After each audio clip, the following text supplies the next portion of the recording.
the Fresno Focus Radio Hour.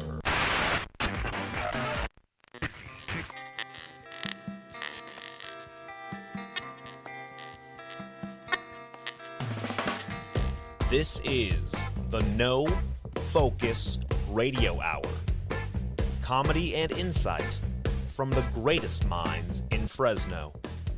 A Lightomine Media production. That's right. This is the No Focus Radio Hour, the #1 independent podcast in the Central Valley. Thank you for listening, and thank you for telling a friend. The No Focus Radio Hour is available anywhere podcasts can be found, including YouTube and your home smart speakers. Remember to subscribe and leave a review. It does help others discover our show. And while you're reviewing, keep in mind that 5 stars is the correct number of stars. If you enjoy our show, please share it with your friends. And if you hate it, share it with your enemies. Check out our site, nofocusradio.com, for exclusive content and to vote on Don's polls. Find us on social media. Our handle is @nofocusradio. And remember to join our Discord server. You can get that on our website as well. You can find the rest of our shows at lightominemedia.com. Hoo-hoo. I'm here alone in studio, so I'll be singing slowly. The other guys will be joining me, so we're running just as fast as we can. Running! Oh, it's embarrassing. Okay.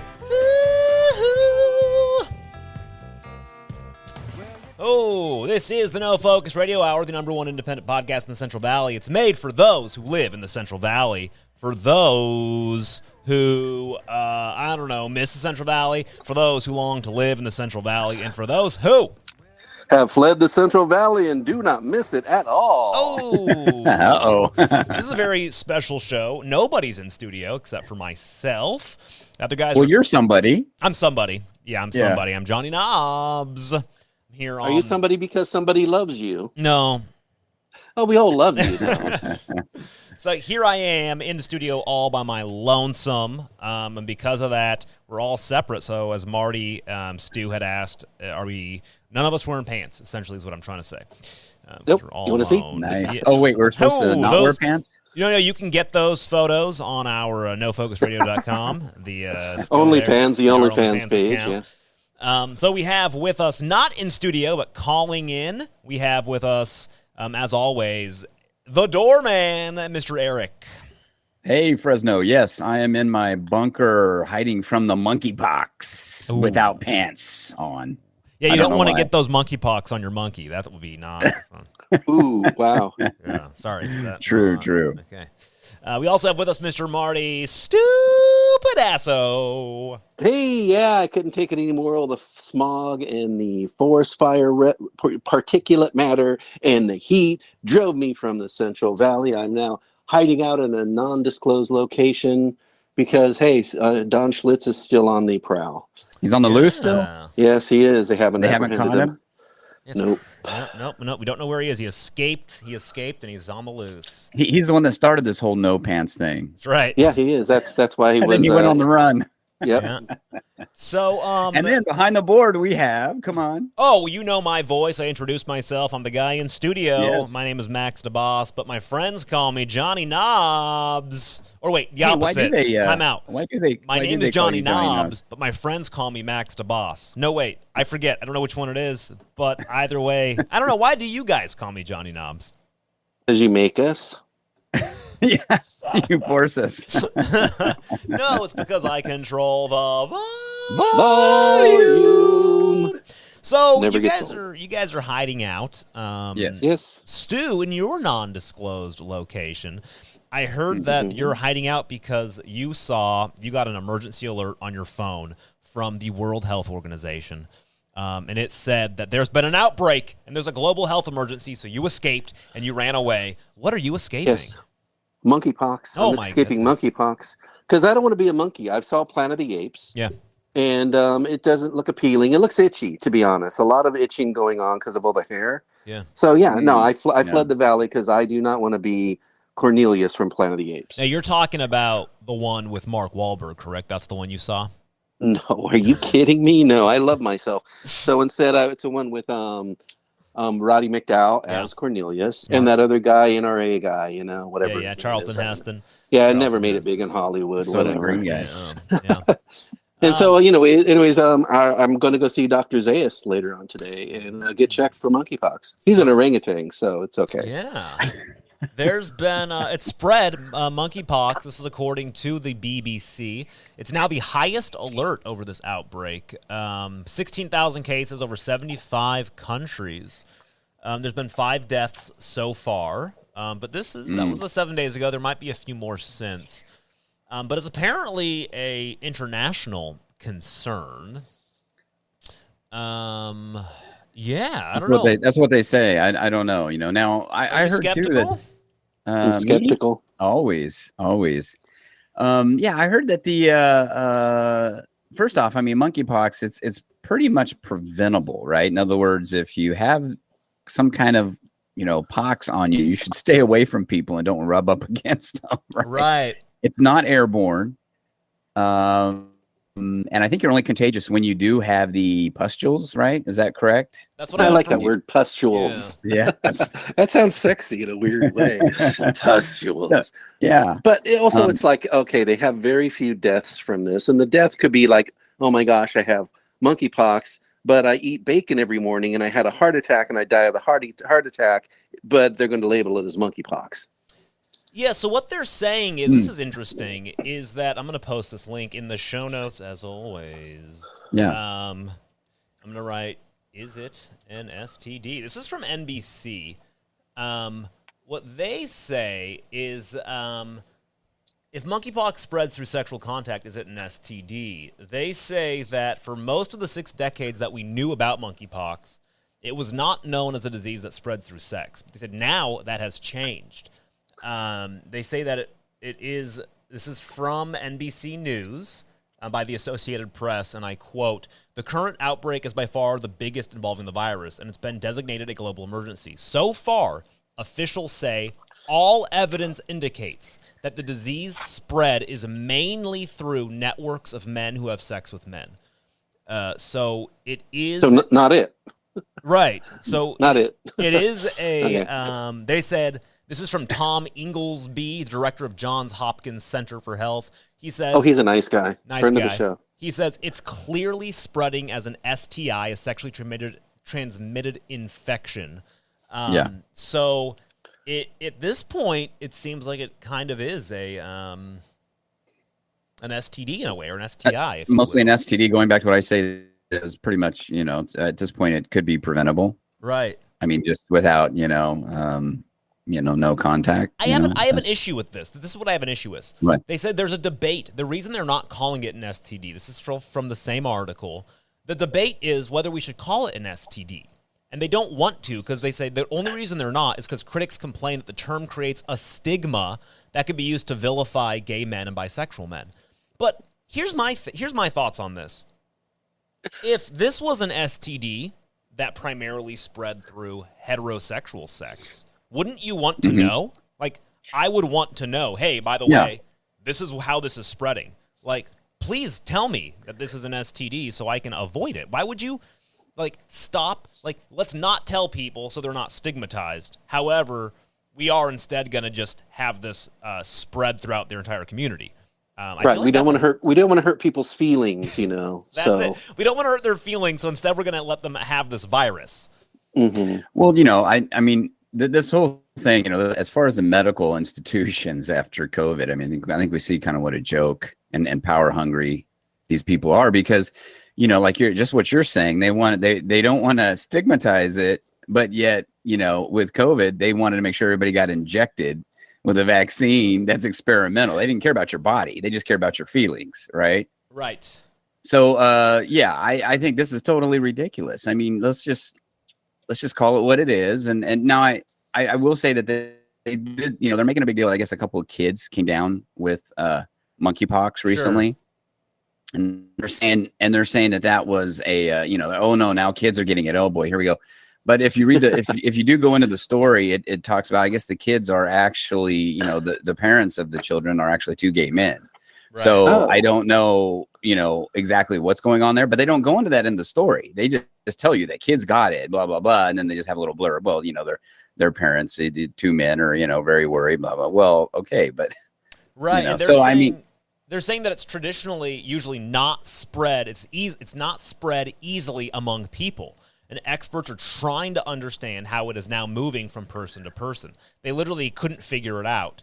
And then now they're saying, but in May, through the emerging cases in Europe and the United States, showed a clear pattern of infection through intimate contact with infected people, primarily through homosexual and if sex. I was if I was a homosexual community, I'd be an outrage. I'd be like, yeah, you better tell us and let us know. Right. I mean, for their own safety, this is something they should know about.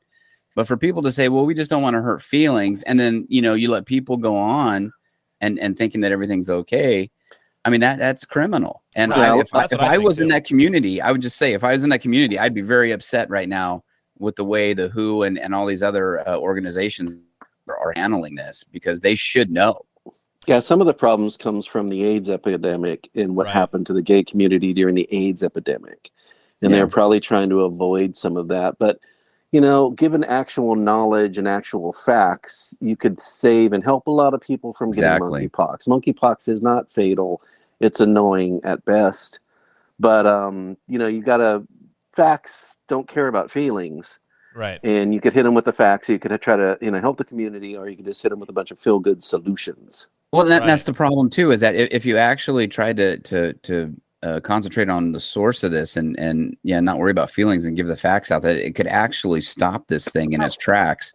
But people don't want to do that. They just want to let it. Unfortunately, people that have the power, like the WHO and whatnot, they just want to declare emergencies, but let's not hurt feelings. And come out with a vaccine we could all get. They'll come out with a vaccine for sure. And Big Pharma will love that, because they could sell another vaccine to the masses. Right. Well, and on top of that too, this is a different world than you're talking about the AIDS epidemic. I mean, I lived through that too.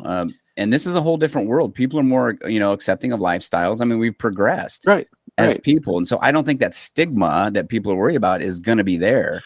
Like it was back when we had AIDS, the AIDS epidemic. So right. And I understand that fear. You don't want people calling it like a quote unquote gay disease, right? I get that. However, you can just tell the facts. Hey, by the way, that this is something that spreads through STDs, and we were seeing it primarily happening through in these gay communities, which is a couple of newspapers are, typically not American newspapers, which is interesting. Actually, The Guardian, who typically is kind of a strange newspaper, they say their Monday briefing was that gay and bisexual men are the most at risk. So why aren't we saying so clearly? And I think that's a great article. They're saying, look, we don't want to stigmatize it and call it a gay disease. However, we need people to know, or else it's just going to get them in bigger trouble. It's going to spread throughout their community. So I think that's a stigma.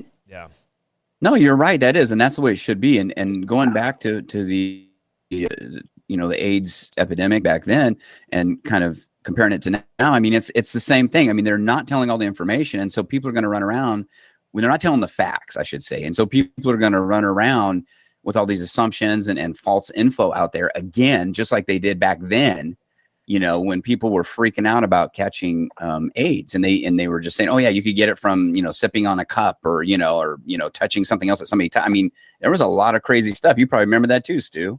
A lot of crazy things out there. Yeah, it was. And a lot of crazy disinformation out there back then about and AIDS. It became very ugly about AIDS. A lot of it was just an ugly time. Lost a lot of friends during that time. Yeah. But it was an ugly time because people kind of vilified it, and made it all about the gay community and how evil and corrupt and amoral they were. I think so. That got kind of ugly. So I would even say though too, there's so much disinformation that people were just in general freaking out. Right. Yeah, in general. It's in general, and especially when it first came out, no one knew what was causing it.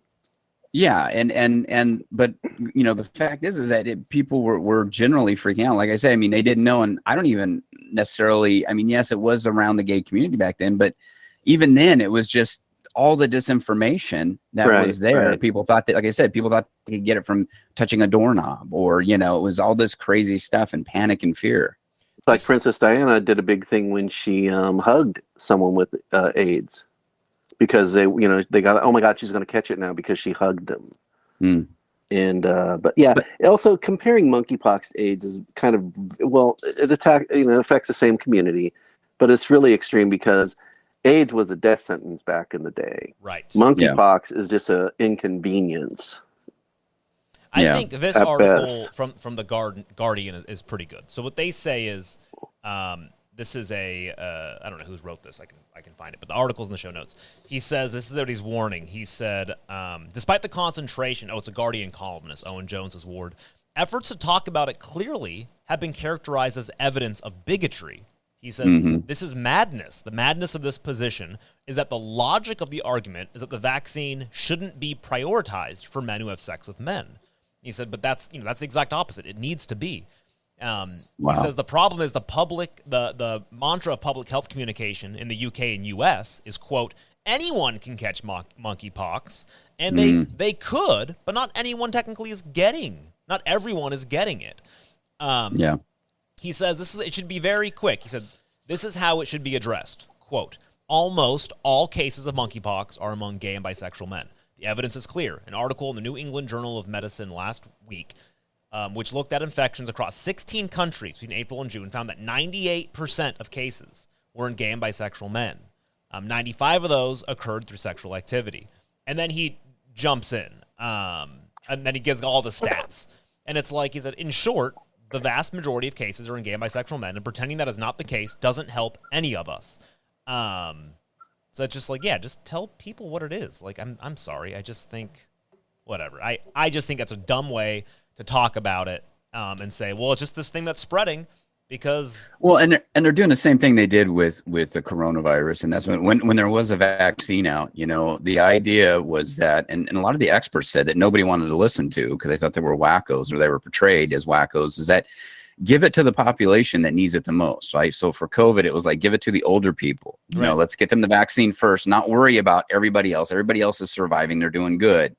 And it's the same thing now with the monkeypox. You know, instead of like, this is what that story said, instead of getting it to the community that needs it the most, and you got people lining up now demanding this thing because people are freaking out because you can get it in the air, you know, all this misinformation about it. And the people that need it the most now are not going to be able to get the pox. It's a pox vaccine. It's not actually monkeypox directly, but, you know, get some kind of protection from this thing, you know, but. Yeah. So anyways, I just feel like this whole idea of, like Marty said it perfectly, that being scared to hurt people's feelings is actually going to hurt them physically, which is not great. So I don't know, I think it's dumb. And we can move on. We'll move on to some happier news. Polio, New York reports its first U.S. case in a decade. So that's awesome. Yeah, I read that story, and the instant thing that came to my mind was it's probably an anti-vaxxer who got polio. Sure enough, after reading the article, it was someone who was against vaccines and never got vaccinated against polio. And I do not see how anybody could have not been vaccinated against polio. I've probably been vaccinated like 20 times. Yeah, you were in the military, right? Don't they just vax you for? They just give you a whole bunch of shots. You don't even know what they do, and then they think, well, we don't know if you had these shots, so we'll just give you a bunch more. Right? Did you ever get that peanut butter shot? I've heard this from a couple military friends, where like at some point overseas, they got this big shot that was just like thick like peanut butter. Then they're just like, this is going to cover you for everything, and they just shot it. That's like the malaria shot or something. Dude, no, I didn't get that. No, that's feeling left out. I think that's if you go overseas, like if you're.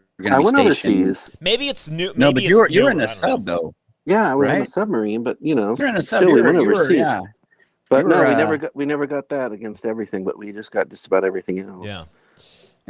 Well, maybe we used to have them as individual shots. Now they give you the thick peanut butter shot. Anyways. Oh, nice. Yeah, because they would have those guns, I'll tell you. You would be bleeding from both sides, arms. I'd be shooting you in both arms with those stupid guns. Yeah, I've heard stories of that. This is probably not sanitary at this point at all. Yeah, so you line up, monkeypox, and it was horrible. Shot. Talk about experimentation on. Max is wearing pants. Max just adjusted his camera, and he is wearing pants. Oh yes. Oh, good. I put them on. Good catch. Uh-oh. So yeah, polio was. Here's the deal. I just wanted to say, you know, this whole thing about anti-vaxxers and all that too. You know, I hate that stigma, right? first off, I don't know any story about this one particularly, but I know a lot of people, especially after this COVID crap, because they went too far on the vaccines, that turned people off. I mean, people they feel like they cannot trust the medical establishment now to tell them stuff. And there's going to be always people. This was a grown man who caught it. There's always going to be people who make a decision not to get them, and that's on them, and that's fine. But everybody should do their, as much as you can, do your own research when you get this stuff. Anything, and if you don't feel like it's right for you, that's your choice. Should be your body, your choice. I mean, because we hear that with some political causes and not with others, but it should be your body, your choice. Point is that, yes, if you don't get the vaccine for this and you get polio, I mean, I guess that's on you. Well, right? I do. Well, here's the thing. Yes and no. For certain diseases like polio, where it was wiping out tons of people and we had science behind, and crippling a lot. Yes, and we had like actual science showing years of data on it. What they did is we essentially eradicated it by like 1955, right? So I think eradicating a massive disease that we know, hey, this is essentially going to eradicate this, and we're going to solve an issue. I think, and this is a tough one for me because I'm pretty I'm very libertarian. However, if you did the whole for all vaccines like polio, my body, my choice, nobody can tell you what to do, I think there would be a lot of people still dying from polio because the vaccine isn't 100%. Some of these vaccines like polio weren't 100% effective. So I think, so that's a tough one. I don't have a great answer for this yet. Do you think, I don't know yet. Are you saying then you're kind of the belief that some of them should be just put on the population whether you want it or not then? I mean, I don't know. I struggle with it. Part of me is saying, part of me is thinking yes, but part of me goes, wait a second, that's insane. Like, part of me goes, no. Because the traditional, before COVID, the traditional idea of a vaccine, though, was that if you got it, you wouldn't get the virus, right? Now, if they, the virus, exactly. Right? That was... If the vaccine was legitimately, you get the vaccine and you can't get the virus. Supposedly, right? Yeah. Then great. However, some of these are... like polio, because it's kind of been slowly mutating. There could be weakened viruses out there that people are still getting. So I don't know. I don't have an answer yet. I have to try to be consistent in my thoughts and at some point decide how this is going to work out. According to the article, this was a grown man. They theorized that he came in contact with someone who had just got inoculated against polio.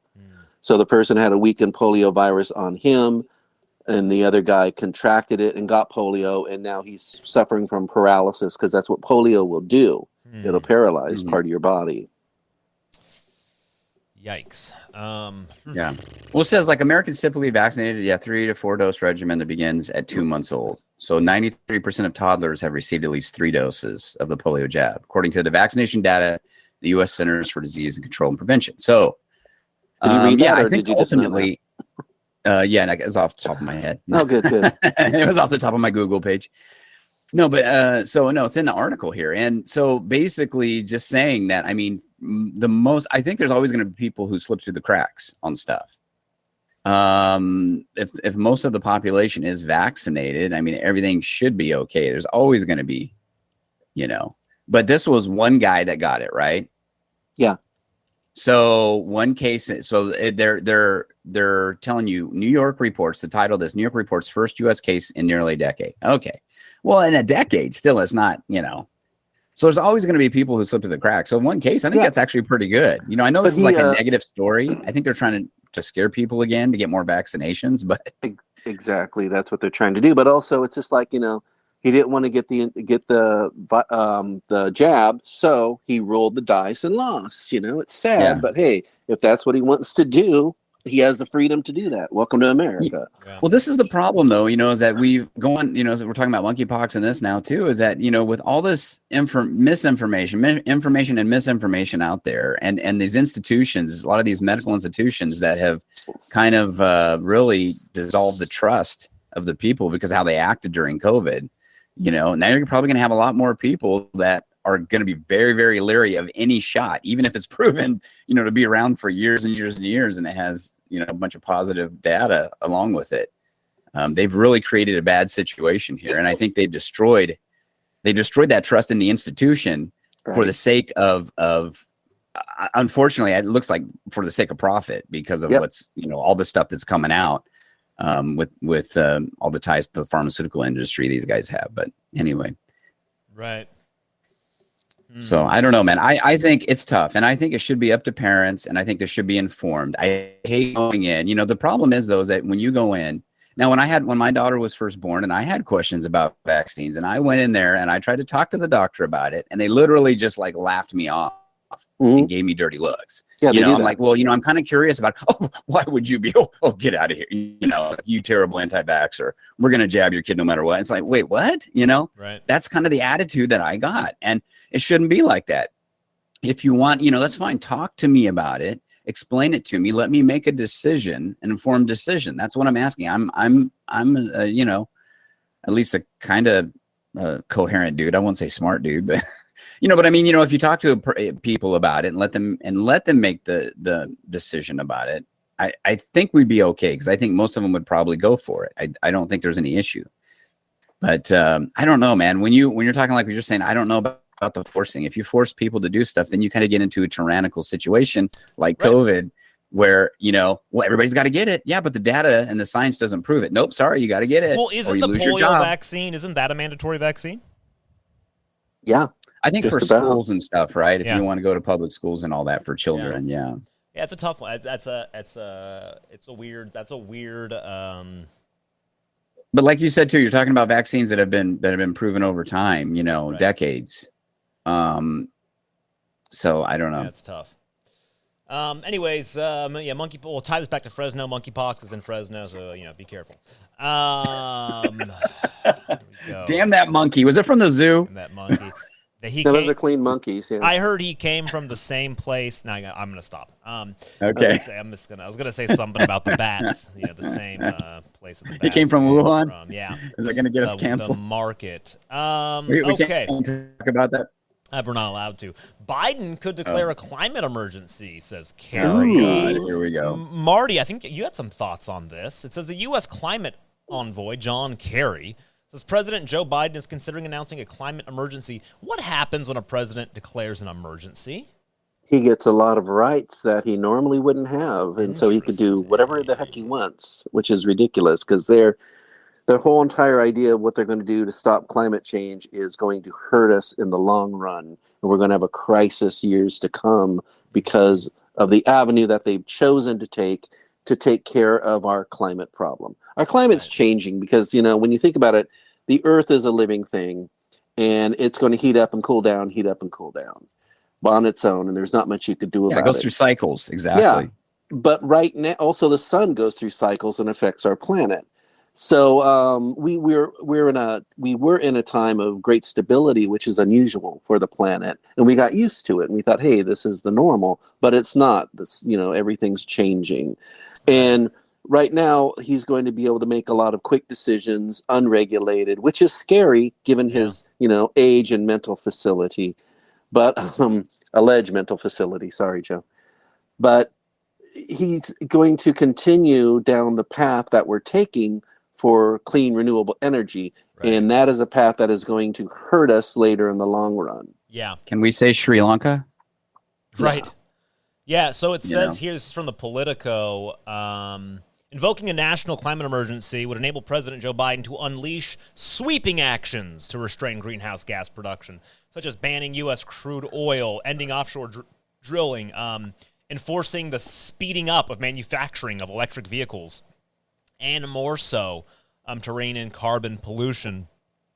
And it's just like, and it's very simple, I think, to see where this leads, right? Like, we have so many, good examples, this article that I don't think we ended up talking about it the other day, but like California, this is from Los Angeles Times, how we went really big on rooftop solar, right?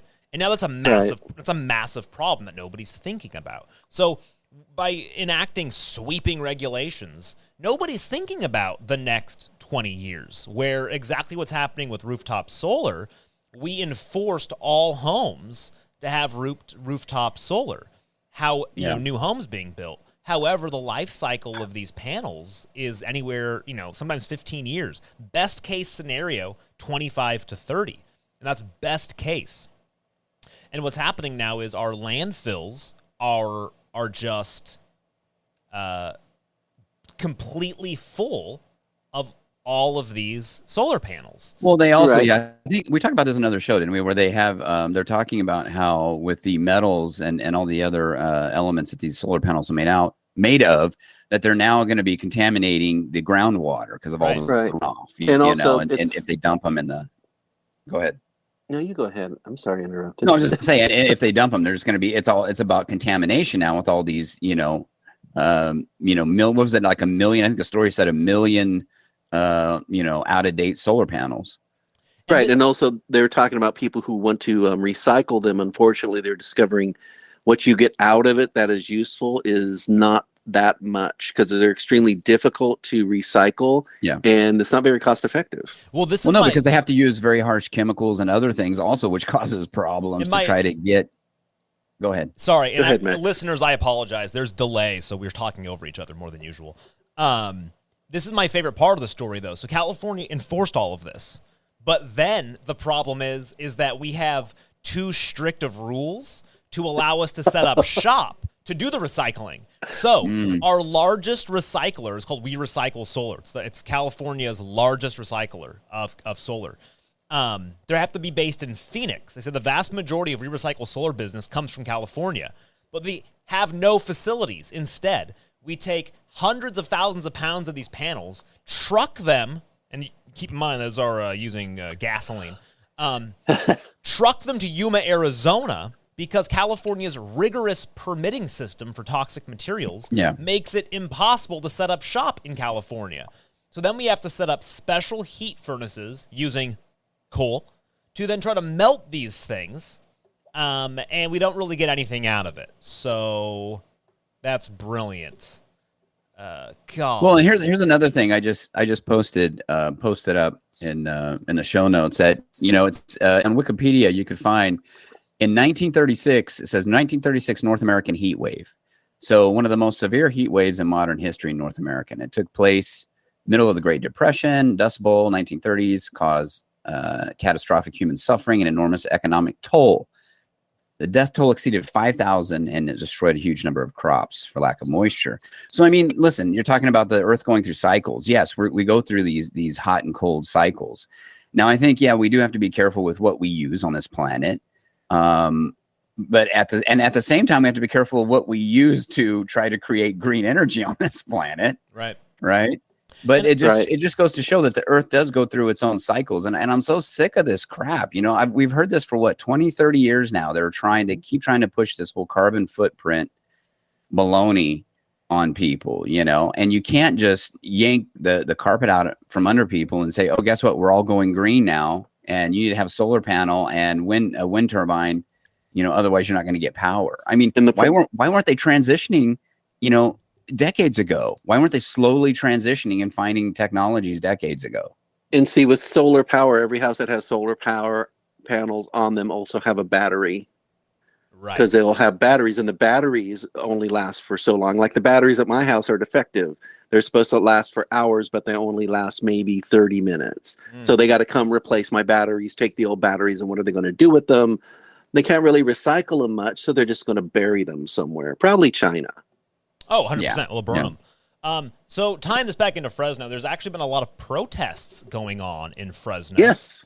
Really? What are we protesting? We're protesting because clean energy advocates, solar workers, and community leaders are speaking out against that new tax that's going to raise solar energy costs. Essentially, it's going to slowly slow the growth of solar energy because it's going to charge households $78 additional minimum per month just to have solar on their roofs. Oh, yeah, I heard about that. Yeah, we talked about it before. However, it's getting worse because this is the other issue. People got used to all the solar credits that we've been doing. So what's going to happen is we're going to cut the solar credits. So all of a sudden, all those, the credits that you receive for your excess solar, you're not going to get any more. So you're going to produce solar. You're not going to get any excess because they're not going to buy it from you. And then they're going to charge you per month to have solar on your roof, just to have it. So, I mean, I don't understand. This is so many stupid things. So once again, push solar. Solar's good. And then you make everybody have it, and then you tax them for having it. Yep. That sounds like a pretty smart plan if you want to raise some money. Well, yeah, and are they taxing people also for the disposal fee of these solar panels for when that comes up? I mean, is that included in there too? Oh, it doesn't talk about it in this article, but I know that's going to be a thing. Because originally I thought this $78, I thought maybe that's what it was. I didn't realize that it was just to have solar. No, yeah, it's just they're going to charge you if you have solar on your roof. Because what they say is that it's to help build out all that money goes to help build out, and I think we talked about this a while ago, to build out the solar network for the rest of California if people can't afford solar. So it's like, wait, what? Now nobody's going to be able to afford solar, you do? Well, and on top of that, what did we isn't it by 20, I can't remember, 2030 something that if you sell your house, even if you sell it, it doesn't matter how old it is, you have to have solar. It's going to be required to have solar on your house to sell it. Yep. So I can't wait until like 25, 30 years from now when they have to get rid of all these solar panels and recycle them, and they realize what a crisis they've created. Now I'm going to be old as dirt, and I hope I just get a chance to laugh at them as they realize, wow, this whole renewable clean energy stuff was a huge mistake. Well, no. Well, the one that they're pushing, right? And we've talked about the one they're pushing endlessly on the show. I mean, nuclear is good. There's a lot of other choices. And I would buy a hydrogen natural car gas in a second if the infrastructure was there.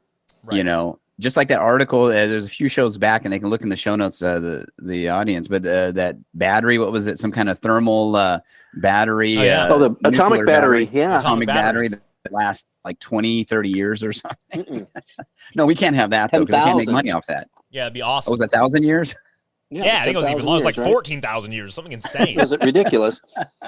Where we could make these things, but they can't make money out of it. So and there's also other stuff, like actually, Marty, you put something in here about the Finnish researchers who have installed the world's first fully working sand battery, which stores green power for months at a time, just using heat, low-grade sand and heat. Yeah. Right, and it's heat, So they're coming up with other solutions that are, actually usable, and it's not going to destroy everything. Yeah, but what happens is that these big companies, in that, these technologies work too good. So these big companies probably buy them up, and then they put them in the vault, and we never see them or hear from them again. If this becomes big, then guess what? All the green energy companies don't have business anymore because all we have to do is use sand.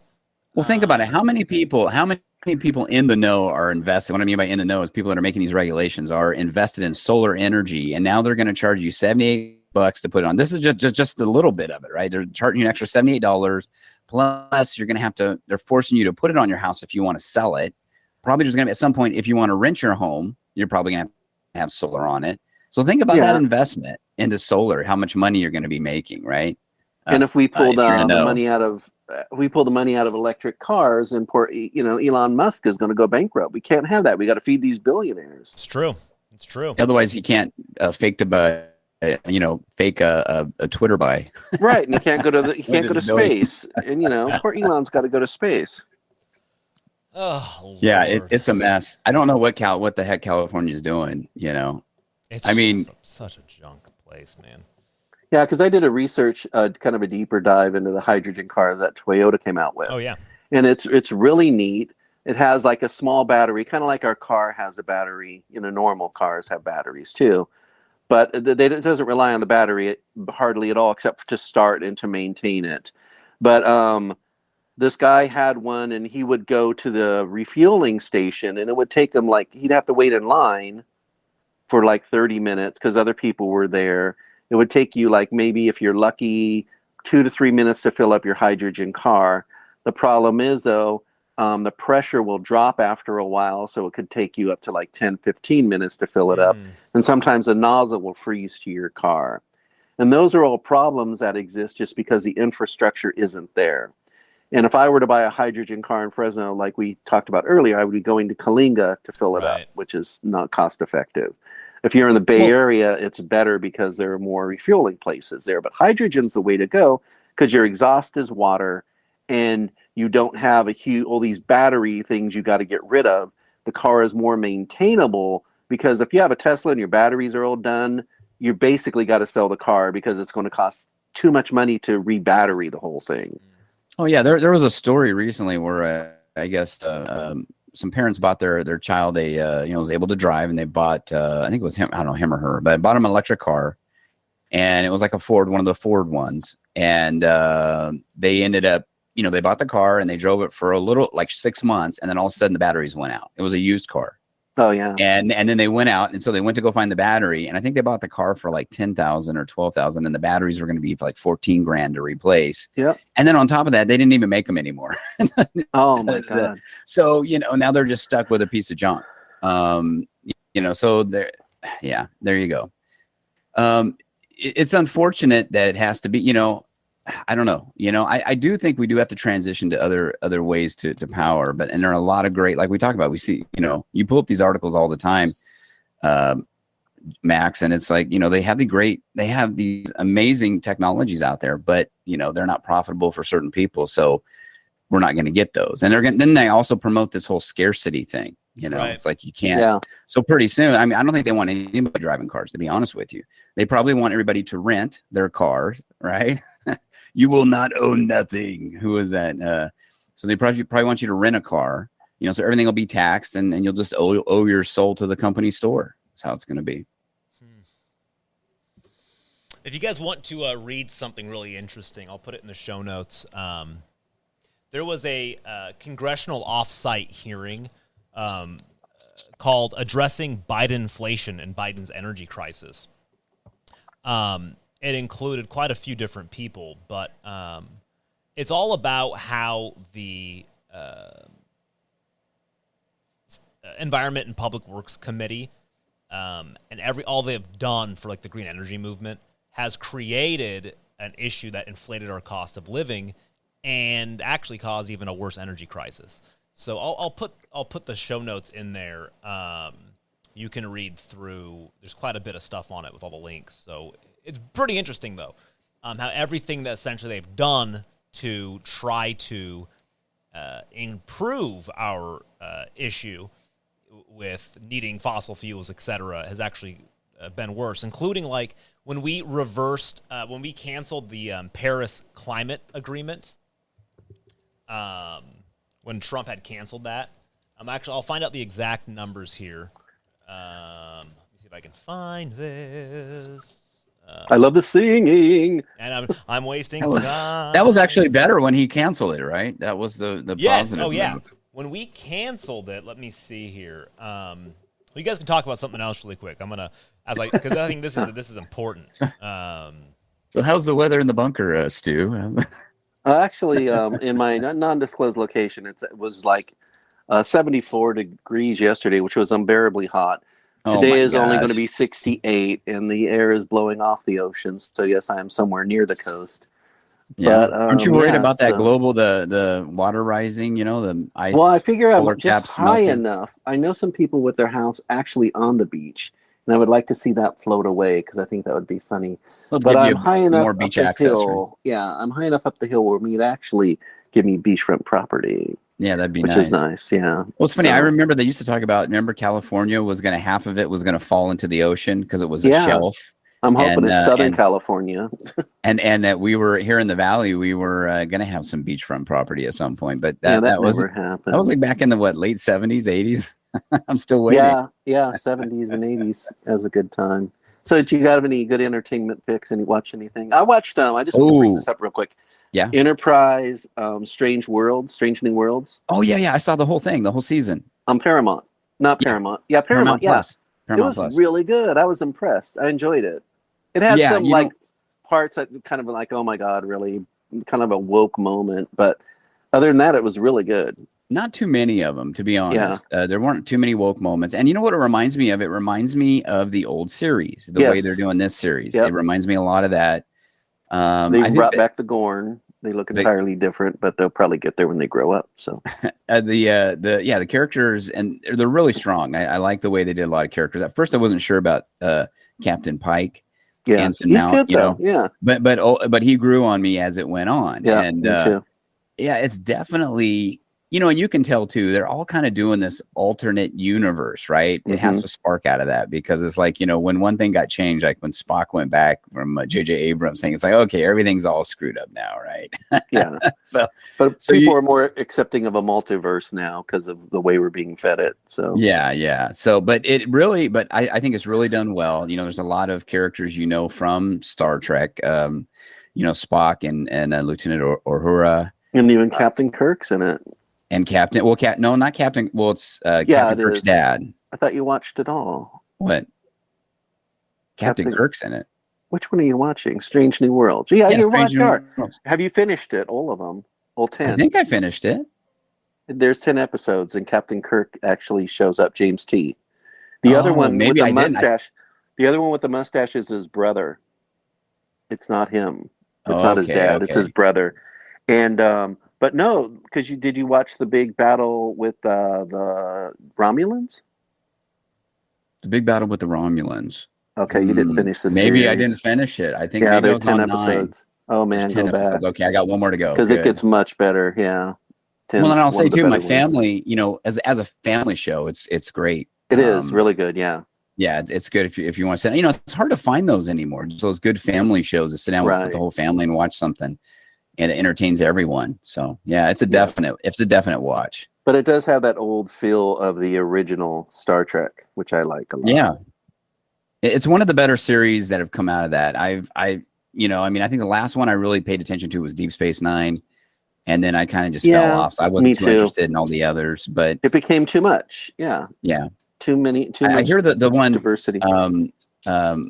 If you listen to Pardon the Intermission, we do an entertainment podcast. Hey, that's your podcast, isn't it? Jason and very I, good. Yes. Jason has told me that he watched. There's another one out too with it called Discovery. It's out right now. Right.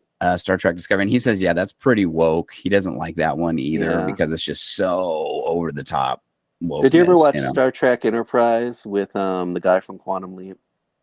Oh no, I never did. I like him, Scott Bakula. Scott Bakula. Yeah, it's actually pretty good. I enjoyed it. But if you get a chance, it's Enterprise. It's when the Enterprise first was built, and they first went out to explore strange new worlds. And it's a fun show. It's really well done. I enjoyed it a lot. Okay, you have to check that one out then. I can't find. All right, Max, what do you got? I can't find it. Don't worry. As soon as I find, I want to make sure I give people the real links so that people trust me. So as soon as I find the real stuff, I will. I'll put it in. We can always head back to it. Sure. Yeah. Scott Bakula, batteries. You guys are talking about entertainment picks. Yeah. I'll say this to finish that out, since we'll kind of do a little change here. We'll do entertainment. Right now, I'm watching. I think I have one more episode. Is called The Terminal List. Oh, how is that? It's really good, man. Yeah, I read the book. Really? Did you really? Maybe a year or two ago, and I liked the book. I thought it was pretty good. What is the Terminal List on? Where can I find it? It's Prime. It's on Prime, and it stars. What's that guy's name? Chris Pratt. Chris Pratt. What's the premise? The premise is basically, he's a Navy SEAL, and his whole group goes out, and then to basically hunt down a guy, that has that makes chemical weapons or something, but it was a setup. And they wipe out his whole troop except two. There's him and another guy left. Okay. Yeah. When he gets home, and then they come home right after that, then his buddy, the other guy, supposedly commits suicide. So only Chris is left. Now all of a sudden he's left with like, wait a minute, are they coming after me? At the same time, he's dealing with a lot of PST and other, PTSD. Issues from being in the war. Yeah.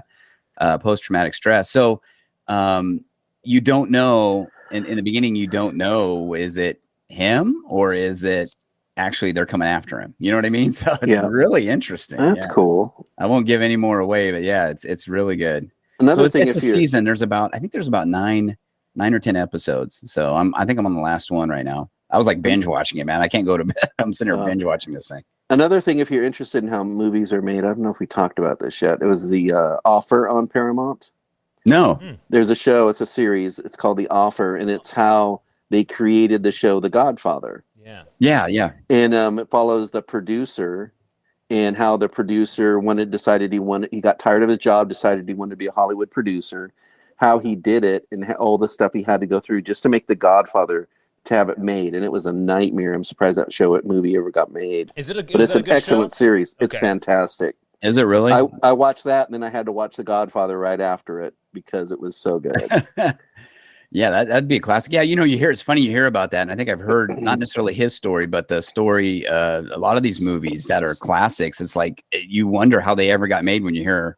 Yeah, like the what they movies had to that go made through. us. The movies that made us on Netflix has a lot of that. But Yeah. The Godfather was just such a huge problem. Who was the producer on that? Rennie? His last name was Rennie. I forgot his first name. But he also wrote and produced The Longest Yard. Oh, okay. Oh, wow. So I haven't seen that in years. Burt Reynolds. It's about a bunch of convicts or guys in jail that basically they get a big football game going between the convicts and the guards. Yeah, and it's really good. Yeah. So it's kind of like all the drama plays out. Yeah, it's a good one. But if you ever wonder the job of a producer and what the producer has to do, it's a great show to watch, and it's highly entertaining and addicting. So yeah, binge it. I'll definitely check it out. Yeah, but it's called The Offer. I got some local entertainment things. Let's do it. We talk about that here.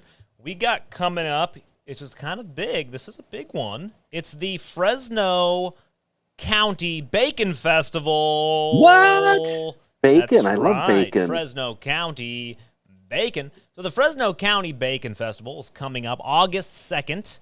It is at in Fresno. I don't know exactly where this is. It is off of Workman Street, and I don't know where that is. It's near. Oh, you could probably find your way. Just follow your nose. It's bacon. Come on. This actually doesn't make. Oh, now I want bacon really bad. Dang it. It's presented by River Park Farmers Market. Okay, it's at River Park Farmers Market. Oh, okay. You can pick from 100 bacon-inspired foods served by Fresno's best food trucks. So the Bacon Festival, I would check that out. It's pretty cool. When is it again? Sure. It's August 2nd, the Bacon Festival. Okay, coming up. Oh, that's Tuesday. That'll be this coming Tuesday. Yeah, so definitely check out the Fresno County. I'm typing as I say this. I apologize, listeners. Bacon Fest. Yeah. Which is pretty cool. I think that's extremely cool. Now, have you guys ever gone out to that farmer's market there at River Park? Yes. Yeah, it's pretty nice. I haven't done the River Park one, no. Yeah. Yeah, it's not too bad. And right now it's kind of tough because it's very hot. So yeah, who wants to go out? That's why I fled the valley. Right. Because Don Schlitz is on the loose, but hey. Yeah, he's running around with no pants on. You gotta be careful. Yeah. Nobody wants to see that. Come on. Please report. Yeah, can people join us on Discord if you get a sighting of Don Schlitz? We'd like to know. Please. Right. Also, we have Art Hop. Of course, is back. They're calling them Hot Art Hop Nights. Wow, that's a good appropriate. Yes, when it cools down to 90 degrees. So, Hot Art Hop Nights are starting. It's actually going to be at Full Circle, and they're going to have music, vendors, entertainment, food, all ages. So, check out Art Hop. That's August 4th is coming up. The Hot Art Hop. I think that's a good one to go do. Support Art Hop. They should call it Heart Hop? No, it doesn't make any sense. I thought I had a cool name, though. They should call it a Hot Hop? Is that what you're saying? Hot Hop. I don't know. I just dumb. Yeah. So, yeah, we got Hot Art Hop Nights at our friends of the show. That's a tough one. Tongue twister. There is also Jurassic Park is back. I think that's about ready to close, though. I think that's getting ready to close up in September. Okay, well, it goes all the way through September 5th, Jurassic Park. Yeah, I hope they're dusting the dinosaurs this time, because last time I went, they were all dusty. Well, they might be dusty at this point. Now, when we went when it opened, I think it opened back in like April or May, and we went through there. As a matter of fact, you can see a review, our Generic Life YouTube channel, see a review of Jurassic Park on that. But yeah, the dinosaurs are pretty good this time. They did a pretty good job of displaying them. There are a lot of dinosaurs, big ones. There's big ones out there. It does cost an extra fee to get in there. So if you guys, even if you have a membership, zoo membership, you still have to pay an extra few bucks. You get a discount with the membership. Yes, to add that to your membership though. But you get unlimited. You can go through there every time. But now, up till September. But getting into the zoo is free, right? As a Fresno County resident? No. Nope. Oh, but wait a second, time out. Don't we pay them like $15 to $20 million in taxes every year? Why don't we get a free ticket? Don't make sense. Why did you guys vote on that? I'm confused. Are you telling me what did you vote that on that? we give them our money, but we don't get a ticket to get in? Nope. You got to pay separate. Because if we're funding it, aren't we like owners? Isn't it like a city property? Hey, I give my wife all my money, and I don't get dinners made or anything. She that's how it works. Doesn't do anything. Yeah, that's how it works with the parks too, right? You don't get to get into the parks free, even though we fund them with our money. Correct? Yeah. Parks with are free. Tax money. What parks do you have to pay for? Woodward. Yeah, always have to pay to enter parks. Woodward, Rhodey. Oh yeah, well, no, you don't have to pay. Just walk in. Yeah, I'm not paying to go. If you want to park your car outside, I fund those. Are you kidding me? I'm not paying to get into a park. My God, jeez Louise. I actually am a big fan of Engelman Cellars. Oh, I think. Sorry. Speaking of, sorry. Just before we finish with the zoo, I think they have that. Don't they have that ice cream thing coming up pretty soon too? I don't know. Is it free with the zoo? It's not free. Nothing's free. Are you? Hey, let me ask you that, Max. Are you guys gonna go? You're gonna get a membership to the zoo now with the little one? I have. This is tough. I'm going to demand a free pass since I pay for it. I'm definitely gonna go, but whether I'm paying, that's another story because I've already paid for it. Yeah. So we'll see how that works out. Isn't that called Zoofari, the ice cream social thing? I think that's coming up. Let's see. Zoofari, July 29th. Oop, it already passed. Sorry. Never mind, folks. So why are you a big fan of Engelman Cellars? Yeah, thank you. By residents. So Engelman Cellars, a great little place, little winery out here in Fresno County. And what they do over summer, they have these Friday night concert series. And Engelman's kind of a cool little area. It's 21 plus only. But you can show up. They always have a bunch of cool food trucks and usually some really kind of cool bands. So, it's a fun little place to go on a date night or something like that. It's off of it's pretty far out there. It's off of the 99. You get off on Shields and you drive all the way to. Yeah, it's like West Fresno somewhere, right? Like Rolinda Avenue, which is pretty, but it's up by Central High School, if you guys know where that is. But yeah, I think that's a great kind of fun thing to go do. They have a nice area. We went out there. I mean, it's been years since we've been there, but they had a real nice area. It was a little gathering for a party and somebody was having, but it's a nice little winery out there. Yeah, I'm a fan. We got just a couple minutes left. If you guys have any closing thoughts, if not, I do have a Johnny's Tech Tips. But yeah, Johnny, let's go. Let's do that. Yeah, let's do that. All right, I'm at 5%. So cool. Here's a fun tech tip for you guys. Hi, this is Johnny. Hi, Johnny. Tech Tips. Yay! All right, so I do this a lot. I do the whole file share. I do a lot of file share tips. Use all these different fun things. However, use this, not that. Yeah. So, but have you guys ever heard of Snapdrop or ShareDrop? I do like those. No. So the way Snapdrop works, you can go to snapdrop.net or you can use sharedrop.io, snapdrop.net or sharedrop.io. They both work exactly the same. It's very cool. What happens is you go to that website. It opens up this big blank page. And on the bottom, it'll say you, and it gives you a logo, and it'll give you a name. Like on ShareDrop right now, I'm Creative Rhino. If I go to... we'll have to talk about that. On Snapdrop, it says I am Black Centipede. So what it does is it opens up this page, and anybody else that's on your network. So if you're in the house, let's say you're at work, and there's somebody, instead of having to upload something to a file share website and send them a link, whatever it is, you just say, hey, go to Snapdrop. They log on to that website. It's going to pull up the same page. Anybody who's on the same network now pops up with their own name. So you're Black Centipede. Somebody else drops up. Maybe they're, Blue Milkshake. And you go, hey, what's your name? They say, I'm Blue Milkshake. Great. Then you literally drag and drop your files onto their logo. Bam. encrypted stuff, and all of a sudden they have it. So, oh wow, very, very cool. So it's just a neat way to quickly share files across, and because it uses your own network, it's not like going through another server and then being downloaded and having to come back. So it's very quick, which is really neat. Additionally, you can share outside of your network. I could say, I'm going to drop something in here. Hey, go to snapdrop.net. I just give you a link to that exact page. And then it kind of works very much like a normal, like a WeTransfer or, something like that. But on the same network, which I do a lot at business, people are like, they need something. Hey, can you send me that file? Instead of uploading it and sharing a link, I just say, hey, go to Snapdrop and I'll drop you a thing. So check it out. Wow. Sharedrop.io, snapdrop.net. If you need to share something within the same house or same network, very, very, very cool little system that they have developed. So, check that out. Awesome. Yeah. That's all I got. That's all I got, guys. Time is up. All right. So theme music is playing for those of you who can't hear it. That's everybody on the show. Thank you, everybody, once again for tuning in to the No Focus Radio Hour. We appreciate you. We appreciate you tuning in. We appreciate you telling a friend. Rate and review. It really does help. And hop onto our Discord server. Just go to No Focus. Discord, we're lonely. Yeah, we're lonely. Talk to us. Go to No Focus. If you don't know what that is, it's very simple. Go to nofocusradio.com. Scroll to the bottom. It says join our Discord server. Jump on in. You can there also it is. subscribe to the Doorman's new podcast, Pardon the Intermission. There's a link there for you. You can buy us a coffee on our link. You can vote on Don's polls. You can listen and subscribe.